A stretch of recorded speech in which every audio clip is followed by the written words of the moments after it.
This is 7 News High School Red Zone.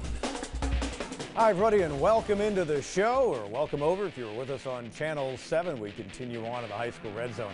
Final night of the regular season. Sometimes these can be drab, but I'll tell you, all around the area, we had phenomenal action, whether it was to decide rivalries, to decide playoff spots, to eliminate teams, so on and so forth.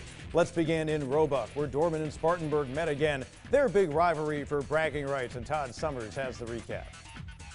Spartanburg on the road taking on Dorman. First quarter, third and goal. Raheem Jeter goes off the right side into the end zone. 3-yard touchdown. Vikings up 7-0. About 2 minutes later, DJ Porter gets rid of it quickly, and Emo Fowler runs under it for a 29-yard touchdown. 2-point conversion good. Cavaliers up 8-7. Under 5 minutes to go in the first quarter, Vikings fumble the exchange, and Daquan Nesbitt scoops it up, and the big fella returns it 40 yards for the touchdown. Dorman leads 15-7. Just over 3 minutes to go in the first. Raheem Jeter throws it across the middle, and Andrew Danton brings it down for a 56-yard touchdown. Spartanburg cuts the lead to 15-14. Later in the first, DJ Porter is out with an injury. Hudson Talley in at quarterback. His first play does not go well. Vikings linebacker Jaden Coleman comes up with the interception to set up Spartanburg with great field position. Just over a minute to play in the first. Raheem Jeter powers in for the 1-yard touchdown. Spartanburg up 21-15 at the break. Midway through the third quarter, Jashad McLean takes the handoff, bounces outside, takes it in for the 11-yard touchdown.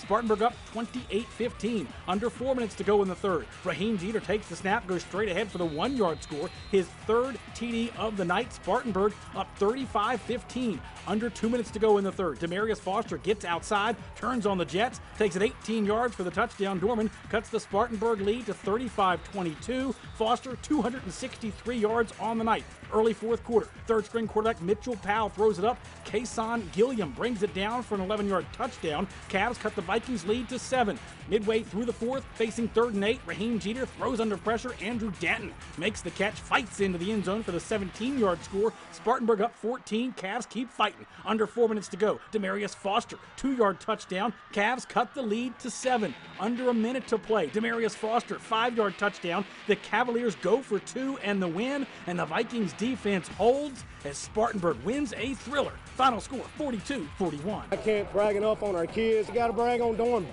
I mean, there was a couple times they could have laid down right there too. They had some adversity, some injuries as well. I mean, Spartanburg County ought to be proud of these two schools and these two programs.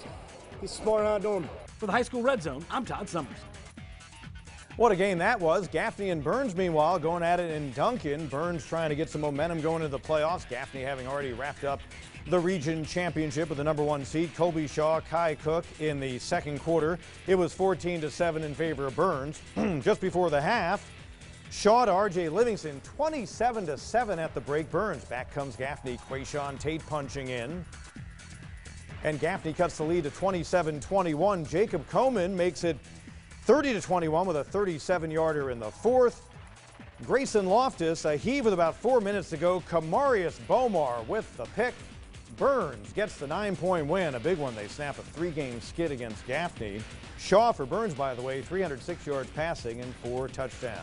Region 1-5A, regular season champ Hannah Idle. They've already wrapped up their championship in the region. Playing for second place, Mann at home in the blue against Hillcrest. You saw the Isaiah Lee sack. Mann was down 28-0 at home after 1, but early second, Ethan Anderson, Toby Cates, 28-7. Then the end around, and Michael McClellan heaving for James Landon. Cut the lead to 28-14 for Hillcrest. Later in the second quarter, Anderson and Cates Jr. get together again, just shedding defenders. That's what Dad used to do for Chapman. 28-21 game at the break, but Lee and Hillcrest put down the hammer. Hillcrest did all the scoring in the second half, and the Rams move on to the win. Their 9th of the year. They head to the playoffs as the 2nd seed out of Region 1-5A. Meanwhile, also in that region at Woodmont, a playoff elimination game. Malden trying to go 13-0 all-time against the Wildcats, playing them on their home field.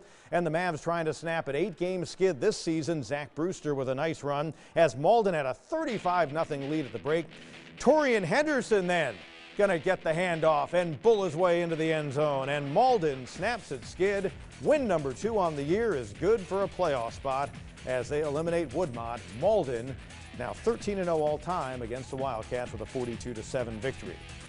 A championship game of sorts in Region 2 4A. Riverside with a win at home against Greer would get the outright title. With a loss, you'd have a three-way tie, those two in Lawrence. 28-14 Riverside at the break. Rob Sanders to Zion Culbertson tied the game at 35 because Greer had come back and take the lead. Then Sanders, after they get the ball back on a turnover, makes it 42-35 Riverside. Later in the fourth quarter, John McCrimmon crashing in 2 yards out. 42 all, they go overtime. And in the OT, on the receiving end, LaDanian Martin, and Greer has the lead. Then, after getting a touchdown, Riverside goes for two in the win, but the pass falls short, and Greer survives 49-48. So on defensive points, Lawrence, Greer, and Riverside will sort out the 1 through 3 seeds. Riverside, though, still gets a share of a region crown for the first time since 1990. Also in Region 2 4A, playoff elimination game, Eastside and Wade Hampton. Calvin Banks trying to continue what has been a season of over 1,200 yards rushing for him, pushing toward 1,500. Gets into the end zone early, ties the score at 7 apiece on a fourth down carry. Then Cooper Tankersley, 40-yard run for the quarterback for the Generals. One of the big turnaround teams in the area, led to Brewster Nigel with the touchdown. Generals led by 7. They win by 7 and snap a 6-game losing streak to their rivals just down east north. 49-42, Wade Hampton going to the playoffs for the first time in a few seasons. Meanwhile, the Daniel Lions and Clinton Red Devils begin the night trying to remain unbeaten for the regular season. The only two area unbeatens as the night begins, and Daniel trying to extend its state active leading winning streak to 34 in a row. And you see Blaine Simons and Jalen Brown Wallace at Crescent, the early touchdown. Tigers trying to hang tough in the first ever meeting between the Lions and Tigers. Simons, though, picked off by Tron Paul of Crescent. However, next time with the ball after a blocked punt, Simons and Brown Wallace make it 14-0. The Lions roar again. They become the first area team since Christchurch in the middle of last decade to have 3 consecutive unbeaten regular seasons. They head to the playoffs at 10-0. Clinton was trying to finish an unbeaten regular season for the first time since 2000. No one on the roster had been born then. Well, they were getting it done in lots of ways against Emerald. You see the block right there by Clinton. Jyshawn Copeland with a scoop and score. He scored in a lot of ways this year for Corey Fountain's team. Later on, they forced the fumble. Key Holloway, the short run. Eric Robinson able to recover it off the strip. And then Bryce Young, they've got a Bryce Young wearing red for the Red Devils, to Bryson James, who was one of the nominees for Mr. Football. And Clinton rolls on to the win. A 10-0 season so far. 4-0 to close out the region champion. The championship they'd already won. 37-6 the final score, Clinton victorious. When we come back, a couple of outright championship games in regions tonight. One of them at Chapman and Broome. Could the Centurions do something they hadn't done much of late? We'll show you that and so much more coming up.